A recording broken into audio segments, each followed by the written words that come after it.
لوگ کہتے ہیں ریفرنس دو بھائی، کیسے خوشی منا سکتے ہیں، کیسے خرچ کر سکتے ہیں. چلو بھائی ریفرنس بھی لے لو. اللہ فرماتا ہے قل بفضل اللہ وبرحمتہ فبذلک فلیفرحوا هو خیر مما یجمعون.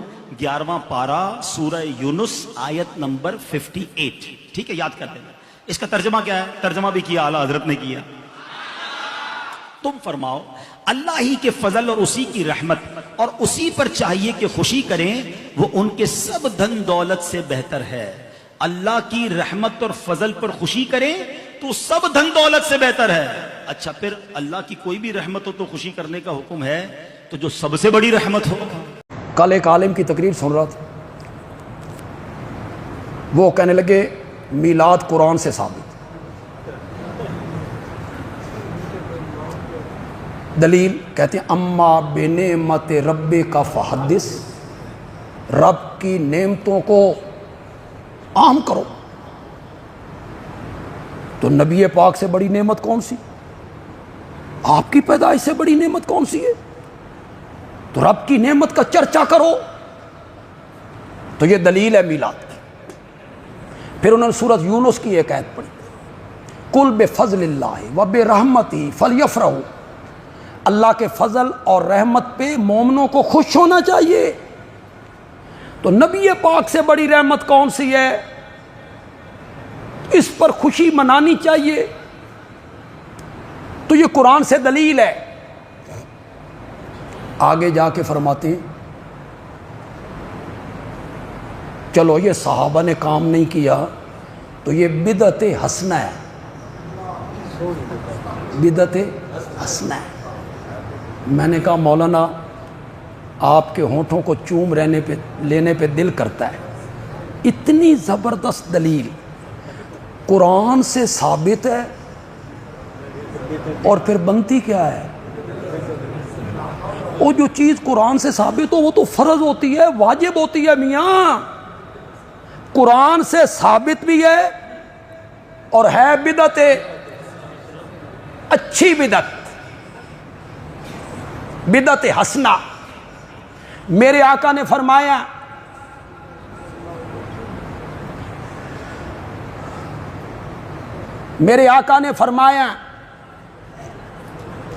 کل بدعت ضلالہ. چلو شروع سے پڑھتا ہوں. ان خیر الحدیث کتاب اللہ وخیر الہدی ہدی محمد صلی اللہ علیہ وسلم وشر الامور محدثاتها وکل محدثۃ بدعہ. دین میں ہر نیا کام بدعت ہے. وکل بدعۃ ضلالہ. کرو مانا کرو. ہر بدعت کیا ہے؟ یہ میرے نبی کا فرمان. ہر بدعت گمراہی ہے. وَكُلُّ ضَلَالَةٍ فِي النَّارِ. اور ہر گمراہی بندے کو کہاں لے کے جائے گی؟ کوئی کام کی دلیل ہے تو لائیے. قرآن کی سورۃ یونس کی آیت پیش کرتے ہو، اما بنعمت ربک فحدث پیش کرتے ہو. اس سے جلوس، جھنڈیاں، جھنڈے، اس کا ثبوت ان آیتوں سے نکالتے ہو. میں آپ سے ایک بات پوچھنا چاہتا ہوں. یہ جو قرآن کی آیتیں ہیں، سورۃ یونس ہے، اما بنعمت ربک فحدث ہے، یہ آیتیں اتری کس پر تھی؟ آپ نے ہمیں سنائی یا آپ نے سب سے پہلے صحابہ کو سنائی؟ بولتے کیوں نہیں ہو؟ بولو نا ذرا. آپ نے یہ آیتیں کن کو سنائی؟ صحابہ کو نہیں پتہ چلا کہ ان آیتوں سے میلاد ثابت ہوتا ہے؟ ہمیں جھنڈے لگانے چاہیے، مدینے کے بازاروں میں آنا چاہیے، جلوس نکالنا چاہیے. ان آیتوں سے صحابہ کو پتہ نہیں چلا. کام کی دلیل ہے تو لائیے. نبی پاک پیدا ہوئے تو جبریل آسمان سے اترے، ایک جھنڈا انہوں نے کعبہ پہ گاڑا، پھر وہ پوری دنیا میں جھنڈا لے کے گھومنے لگے. معلوم ہوتا ہے جھنڈا لگانا یہ جبریل کا طریقہ ہے. میں نے کہا جبریل آئے، بیت اللہ پہ جھنڈا لگایا، پھر ساری دنیا میں جھنڈا لے کے گھومے، جان کی امان پاؤں تو پوچھ سکتا ہوں اے تین کس دسیا؟